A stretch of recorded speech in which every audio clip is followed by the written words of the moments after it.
আসেনি, তোমরা কিভাবে পারলে তাকে খুন করতে? হ্যাঁ চাচা, হ্যাঁ, আমি তোমার কি ক্ষতি করেছি? কেন তোমরা আমার সন্তানকে খুন করলে? বাবা অনেক, তুমি ভুল বুঝতেছো। আমরা কিন্তু তোমার বাচ্চার হত্যা করতে যাবো, তাই না? তবা তবা তবা। আমার কি মনে হয় জানো, আমার মনে হয় ডাক্তার তোমারে ভুল কথা বলছো। তোমার চাচি তো খুবই সহজ সরল মানুষ, তাই না রে শান্তা? চাচা, আমার তো বাবা মা নেই, আমি এতিম একটা ছেলে। তোমাদেরকে আমি অনেক ভালোবেসে আমার নিজ বাড়িতে থাকতে দিয়েছিলাম। আচ্ছা, আমি কি এমন ক্ষতি করেছি তোমরা আমার জন্ম না নেওয়ার সন্তানকে কেন মেরে ফেললে বলো তো? দেখো ভাইয়া, আমার মনে হয় তোমার বউ ইচ্ছে করে বাচ্চা নষ্ট করার ওষুধ খেয়েছে, তারপর সব দোষ আমাদের উপর চাপিয়ে দিয়েছে। সি সি সি সি সি সি, মানে আমাদেরকে যে বাড়ি থেকে বের করে দেওয়ার জন্য তোমার বউ যে এরকম একটা ভূমিষ্ঠ না হওয়া বাচ্চারে মাইরে ফেললো, এটা কোনো কাজ হলো?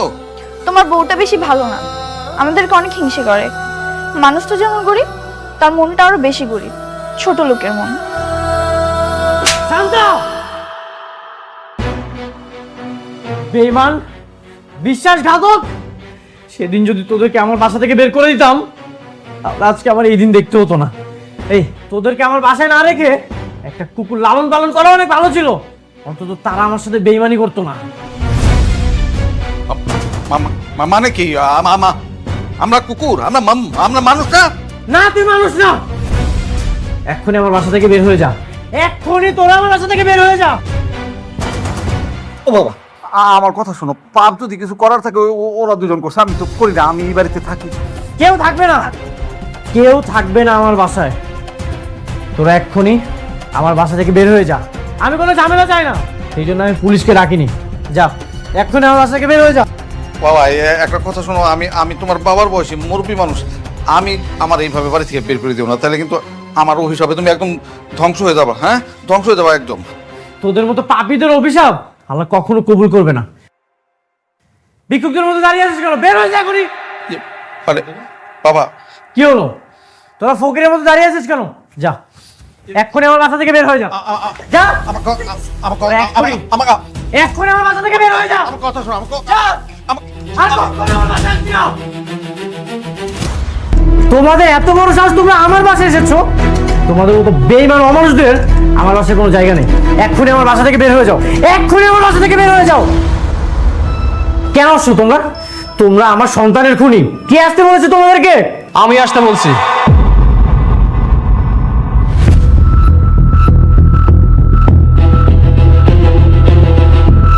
রাতুল, তুই? হ্যাঁ, আমি ওদেরকে আসতে বলেছি। আজকের পর থেকে ওরা এখানেই থাকবে। ওরা এখানে থাকবে মানে? তুই জানিস না ওরা আমার সন্তানের খুনি? ওদের কারণে মেঘলা মানসিক যন্ত্রণায় ছটফট করতেছে। আরে হ্যাঁ হ্যাঁ, জানি জানি, তোর সবকিছু আমি জানি, কিন্তু তুই অনেক কিছু জানিস না বন্ধু। মানে? এই রে ধর, দেখ এই কাগজটাতে কি লেখা আছে, পড়। কি লেখা আছে? ওইখানে লেখা আছে, আমি মোহাম্মদ আব্দুল্লাহ অনিক, আমি আমার সকল সম্পত্তি আমার বন্ধু রাতুল রাজের নামে লিখে দিচ্ছি। আজকের পর থেকে আমার বাড়ি গাড়ি সকল অফিস সহ সকল সম্পত্তি আমার বন্ধু রাতুল ভোগ করবে।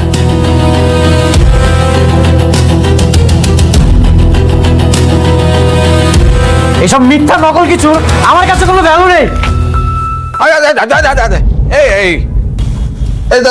জামাই বাবুজি, সব তো শেষ। কিচ্ছু শেষ হয়নি। তোর সিগনেচার করা অরিজিনাল কাগজটা যথাস্থানে রাখা আছে। শোন, তোর যত কাপড় চোপড় আছে, যা যা আছে, তুই সবকিছু নিয়ে এখান থেকে বের হয়ে যা। আর আমি বন্ধু হিসেবে তো তোর এতটুকু উপকার করতেই পারি। বের হয়ে যাওয়া মানে? বের হয়ে যাওয়া মানে কি? বেঈমানের বাচ্চা বেঈমান! তোকে আমি বিশ্বাস করে আমার কোম্পানির দায়িত্ব দিয়েছিলাম, তুই আমার সাথে এত বড় বিশ্বাসঘাতকতা করলি? স্যার, তাড়াতাড়ি কর, হাতে খুব সময় কম। আহা, জামাই বাবাজি, এইভাবে বললে হবে নাকি? ঘাটটা ধরো, জোরে একটা ধাক্কা দাও, একদম ঘর থেকে বাইক করে দাও।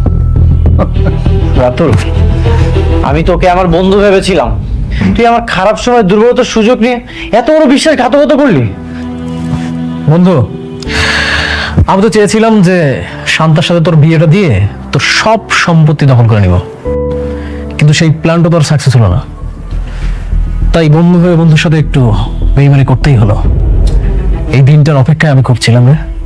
আজকে তুই দেখ, তুই একটা ভিখারি হয়ে গেছিস। রাস্তার ভিখারি আর তোর মধ্যে কোনো পার্থক্য নেই। জামাই বাবাজি, ওর সাথে এত কথা বলা দরকার কি? বলছিলাম না তোমারে, ঘরটা ধাক্কা দিয়ে বাইরে করে দাও। এই রহিম, এদিকে আসো। ওদেরকে ডেকে আর কোনো লাভ নেই। ওরা তোর কথা শুনবে না, ওরা এখন আমার কথা শুনবে। আমি যা বলবো তাই করবো। আমি কিন্তু এর প্রতিশোধ নিবই। আমার তিলে তিলে করে এত সম্পত্তি তোরা সবাই মিলে হজম করবি? সবকিছু এত সহজ? আরে সর, পরেরটা পরে দেখা যাবে। তুই এখন এই মুহূর্তে এখান থেকে বের হয়ে যা। আসুন, আমি শান্তাকে বিয়ে করতেছি। তোর অগ্রিম দাওয়াত রইল। তুই তোর শ্বশুর শাশুড়ি, তোর বাচ্চা, ও সরি, তোর তো বাচ্চা নেই, তোর বউ, সবাইকে নিয়ে আসিস। যা। এত কথা বললো না তো জামাই বাবাজি, কাটা কেটে বের করো। আউট, যা আউট।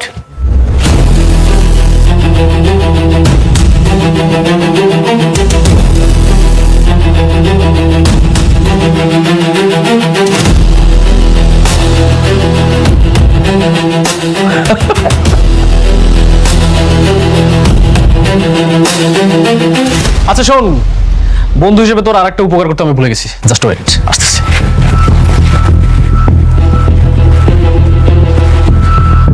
এটা নে, এটা তোর এখন বড্ড উপকারে আসবে, কারণ আজকের পর থেকে তো তুই একটা ফকির, কিছু করে খাইতে পারবি না। করলে কি আরে ধরো, এটা ব্যবসার জিনিস, ফালাই দিতে হয় না। ব্যবসা হলো লক্ষ্মী, কি বলো ধরো, ওটা ধরো ধরো। ব্যবসা আমি একটা কাজ করি, আমি প্রথমে 2 টাকা কম হয়ে যায়। আচ্ছা, এই 20 টাকা দিয়ে দিয়ে আমি ভরি করে দিলাম। মানে আজকাল তো ওই যে ভিক্ষা দিলেও মানুষ 10 টাকা দেয় না, আমি দিয়ে দিলাম। যা, তুই খুব তাড়াতাড়ি বড় লোক হয়ে যাবে। রাতুল, তোকে আমি রাস্তা থেকে তুলে এনে আমার ম্যানেজার বানিয়েছিলাম। যোগ্যতার চাইতে দ্বিগুণ স্যালারি দিয়ে আমার কোম্পানিতে জব দিয়েছিলাম। তুই আমার সাথে বেইমানি করলি। সত্য, সবসময় শুধু জ্ঞান দিস। এসব তোর জ্ঞান দেওয়ার কথা না, আমার একদমই পছন্দ না। কানটা ঝালাপালা করে ফেলছিস। তুই যা, এখান থেকে চলে যা। তোর যেটা বলছিস সেটা কর।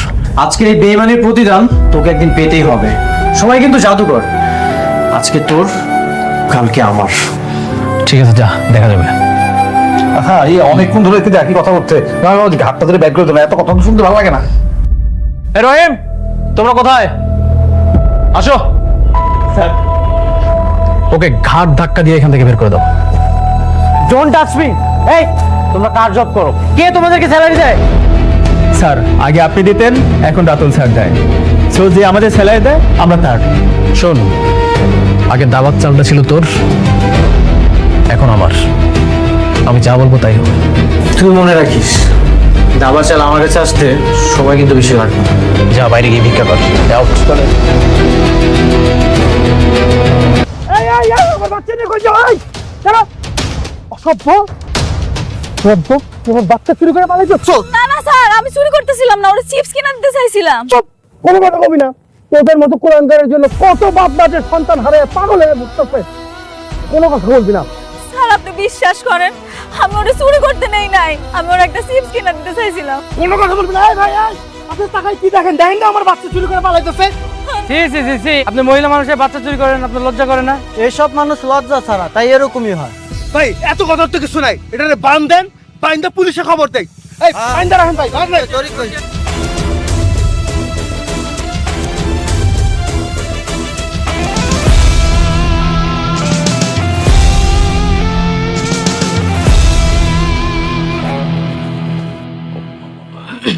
তুই শেষ।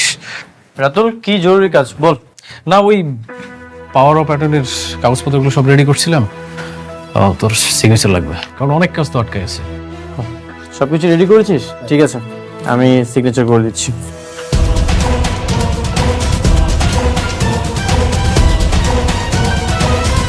আর কোথায় সিগনেচার করতে হবে? একবার পরেও দেখলি না? মানে কি লেখা আছে একবার তো পড়ে দেখা উচিত ছিল। তুই আমার সবচেয়ে কাছের বন্ধু, আমি তোকে চোখ বন্ধ করে বিশ্বাস করি। এগুলো আমার পড়ার কোনো দরকার নেই।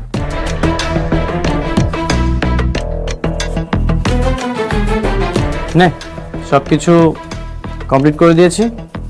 রাতুল, তুই সবকিছু সুন্দর মতো সামনে নিস।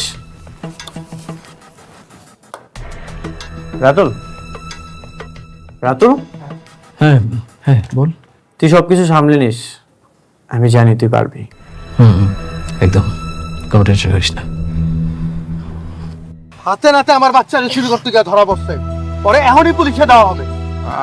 আমার মেয়ে বাচ্চা চুরি করতে পারে না, আমার মনে হয় আপনারা ভুল করতেছেন। ওরে ওরে ওরে ছেড়ে দেন। আমাদের কোথাও ভুল হইতেছে না। কেমন সন্তান জন্ম দিচ্ছেন যে আরেকজনের সন্তান চুরি করে? আরে বাবা হিসাবে তো আপনার লজ্জা হওয়া উচিত। আপনি আমার অপমান করতেছেন করেন, কিন্তু আল্লাহর রাস্তে আমার আব্বার একটা কথা করবেন না। ওরে বাবা, দেখছেন নাকি ভাই চোরের মার কত বড় গলা? আমারে নসিহত দেয়। আরে পুলিশ যখন আরে পুলিশে দেয়। বাবা পুলিশ টাকা দরকার নাই, আমি দেখতেছি।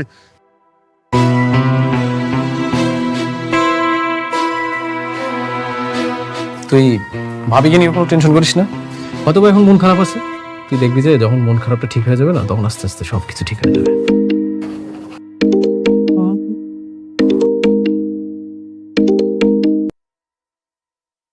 আসসালামু আলাইকুম বাবা। ওয়ালাইকুম সালাম। বাবা, মেঘলারে বাচ্চা চুরির সন্দেহে বাইন্দা রাখছে একটা কাজের সাথে। কি বলতেছেন বাবা? বেঁধে রেখেছে মানে? কোথায়? ওই যে উত্তরা দিয়া বাড়ি 3 নম্বর ব্রিজটা আছে না, ওটার পাশেই। বাবা একটু তাড়াতাড়ি আসো, মেঘলার নাকি আবার ওরা পুলিশে দিয়া দিব। ঠিক আছে, আমি এখনই আসছি। কি কিছু হয়েছে? রাতুল, তুই নেক্সট মিটিংটা একটু দেখে নিস। রহিম, রহিম, জি স্যার। তোমরা আমার সাথে চলো, গাড়িটা বের করো। না,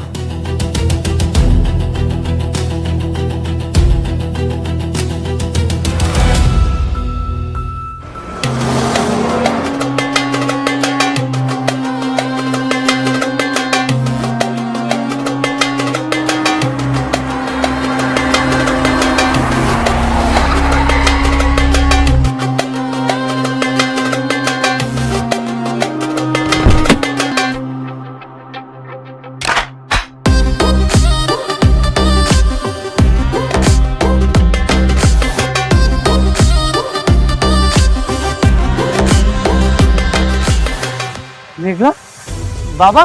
বাবা মেঘলা, আরে ভাই কি করতেছেন? ফকিনিরে খুলতেছেন কেন? আমার চোখের সামনে আমার সন্তানকে নিয়ে পালাইতেছিল ভাই, হাতে নাতে তো। আরে আরে কি করতেছেন আপনি? আরে আরে আরে ফকিনিরে ধরেন না কেন আপনারা? ও কোনো রাস্তার ফকিন্নি না, ও আমার ওয়াইফ। আর একটা উল্টাপাল্টা কথা বলবেন না।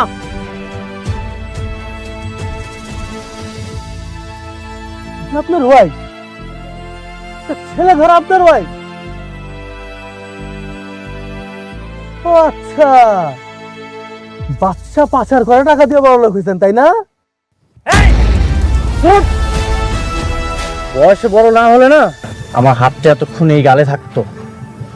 তোদের মতো নিকৃষ্ট বড় লোকদের জন্য গরিবরা বড় লোকদের ঘৃণা করে, ঘৃণা। সবাই শুনুন, ও আমার ওয়াইফ।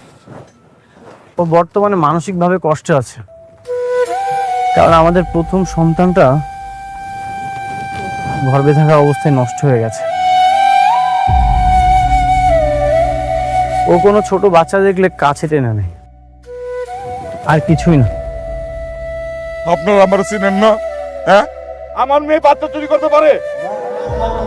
ঠিক এইভাবেই আপনারা যদি এতক্ষণ প্রতিবাদ করতেন, তাহলে এই নিকৃষ্ট মানুষটা ওর নির্যাতন করতে পারত না। আর এই যে আপনি, টাকা থাকলে মানুষ হওয়া যায় না। মানুষকে সম্মান করতে শিখুন, মানুষ আপনাকে এমনিতেই ভালোবাসবে।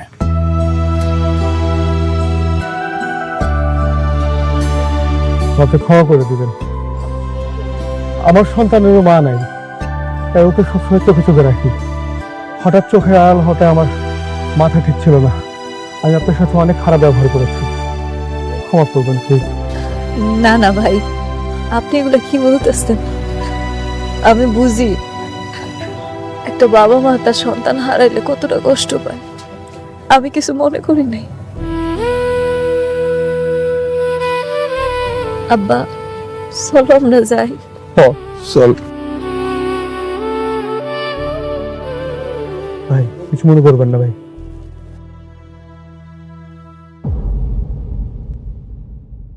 ভাই ভুল বোঝাবুঝি হয়েছে ভাই, আপনারা চলে যান ভাই।